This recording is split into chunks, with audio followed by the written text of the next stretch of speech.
comment influencer les autres. Seules deux façons, deux manières permettent d'influencer les autres. Et dans cette vidéo, je vais te les révéler. Bonjour, moi c'est Lapiemo, je suis freelance développeur logiciel et sur cette chaîne, nous parlons de livres pour qu'ensemble nous développions nos connaissances sur le monde et sur nous-mêmes. Ensuite, nous parlons de programmation informatique pour débutants et novices car je crois que apprendre à programmer, c'est apprendre à penser, comme le disait Steve Jobs. Ensuite, nous parlons de freelancing, comment vendre ses compétences, comment apporter de la valeur aux autres pour gagner plus d'argent. Et enfin, nous parlons d'entrepreneuriat. Si l'un de ces sujets t'intéresse, sans plus tarder, abonne-toi et active la cloche de notification pour rester informé de l'apparition des prochaines vidéos. C'est parti!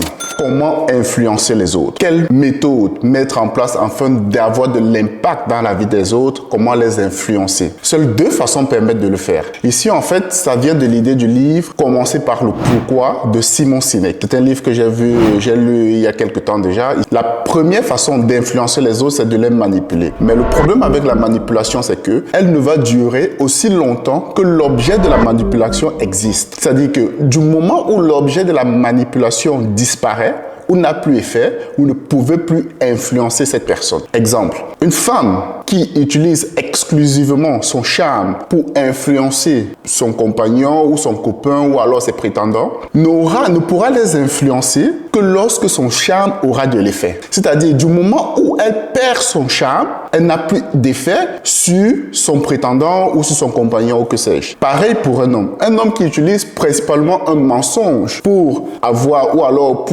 une relation avec une femme, ce qui va se passer, c'est que le jour où la vérité va être découverte par cette femme, il ne pourra plus avoir la même influence sur cette femme. Parce que l'objet de la manipulation ou l'objet de l'influence a été découvert. Donc, si nous choisissons d'influencer les autres via la manipulation, tant que l'objet de la manipulation n'est pas découvert, l'influence va persister. Mais dès que l'objet de la manipulation est découvert, l'influence disparaît. Deuxième manière d'influencer les autres. Et c'est cette manière qu'il faut adopter. C'est cette manière qu'il faut garder à l'esprit. La deuxième manière d'influencer les autres, c'est de les inspirer. Parce que quand on inspire des gens, peu importe, on inspire les autres par rapport à ce qu'on est, par rapport à ce qu'on fait. C'est ça qui inspire les autres. C'est-à-dire que, et nous serons toujours ce que nous sommes. Puisque nous serons toujours ce que nous sommes, dans notre inspiration, l'inspiration, ou bien si nous inspirons les gens, elle va demeurer aussi longtemps que nous serons présents et même quand nous serons absents. Parce que, qu'est-ce qui se passe? Quand nous observons aujourd'hui, les grandes personnes, les gens aujourd'hui dont on continue à citer leur nom et qui continuent à inspirer certaines personnes, parfois sont déjà décédés. D'autres sont décédés depuis des siècles, mais ils continuent à inspirer des gens. Pourquoi? C'est à travers leurs actes, c'est à travers leur vie, c'est à travers leur réalisation. L'inspiration, c'est la chose à choisir si nous voulons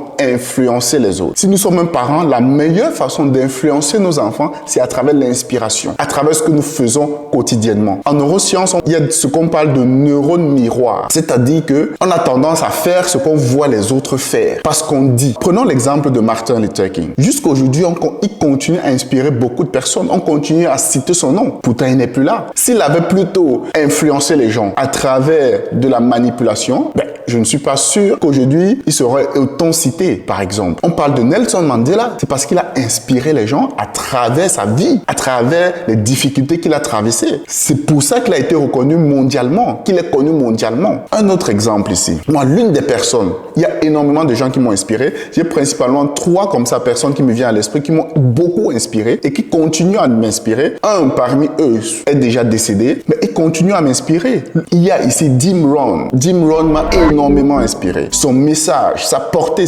jusqu'aujourd'hui, ça m'inspire. Parfois, quand je manque de motivation, je pense que c'était quelqu'un, c'est vraiment un maître à penser. C'est quelqu'un qui était doué d'une certaine sagesse même dans ses paroles. Son message, pour moi, a fait énormément écho à moi. Un autre qui m'a inspiré, c'est Tai Lopez. Ça, c'est un entrepreneur américain. Il m'a énormément inspiré. Je pense même que c'est l'une des personnes qui m'a inspiré à commencer à faire des vidéos YouTube. Parce qu'il disait, dans l'une de ses vidéos, une fois, il avait dit quelque chose du genre que c'est parce que il il a observé la vie des autres, ça l'a inspiré, que lui, il a commencé à faire les vidéos. Et il disait, ne simplifiez pas ce que vous partagez. Pour vous, ça peut être évident, mais pour certaines personnes, ça peut signifier beaucoup de choses. Ça peut les inspirer, ça peut changer leur façon de voir les choses, ça peut changer leur façon de voir le monde. Partagez votre expérience. Et ça a tellement fait écho à moi, et c'est ça quelque part qui m'a un peu motivé à commencer également à faire des vidéos YouTube. Parce qu'il disait, vous ne savez pas, votre message, vous ne savez pas dans les oreilles de qui ça va arriver, ça va atterrir. Certaines personnes peuvent être énormément inspirées, ils peuvent être dans une posture, ils peuvent être très mal. Le moment où votre message arrive, ils sont peut-être très mal et votre message les aide. Et moi, c'est pareil, j'ai jamais rencontré Taï Lopez, mais il m'a énormément inspiré. Énormément. Son message, sa façon de vivre, son hygiène de vie, ça m'a énormément inspiré. Et quelqu'un d'autre ici, c'est Jean-Paul Pogala. Jean-Paul Pogala, ça c'est mon modèle. Ça c'est comme j'avais fait une vidéo précédente où je parlais du fait que nous devons avoir des modèles. Jean-Paul Pogala, ça c'est mon modèle. En fait, quand je le vois, c'est la vie que moi j'aimerais vivre plus tard. Et je pense que nous devons avoir des repères, des modèles comme ça en fait. Ça nous donne une certaine trajectoire. Pour ceux qui ne connaissent pas Jean-Paul Pogala, Jean-Paul Pogala globalement c'est un Camerounais qui a étudié à l'étranger, en Europe, en Occident, en Italie principalement. Et après il a pu ouvrir des usines même en Chine. Il a enseigné dans une université internationale en Suisse. Il a côtoyé certains grands du monde occidental, que ce soit dans la politique, comme des industriels. Après avoir fait ce tour du monde, si on peut dire ça comme ça, il a décidé de rentrer en Afrique, de rentrer au Cameroun, afin de former des jeunes à créer leurs industries. Parce que d'après lui, d'après sa pensée, c'est que seule l'industrie peut permettre l'Afrique de sortir de la situation dans laquelle elle est. Lui parle de l'économie. C'est vrai qu'à la base, il a étudié l'économie. Donc, moi, ce sont des gens qui m'inspirent, qui m'ont beaucoup influencé, qui continuent à m'inspirer. Il y en a, comme je l'ai dit, qui est déjà décédé, Jim Rohn, mais son message continue à m'inspirer. Vous pouvez juste aller sur YouTube, taper Jim Rohn, il y a énormément de son message. Je pense que c'est vraiment un maître à penser. Choisis toujours d'inspirer les autres au lieu de les manipuler. Laisse-moi dans les commentaires ce que tu en penses de cette vidéo et rendez-vous pour une prochaine vidéo. Bye bye!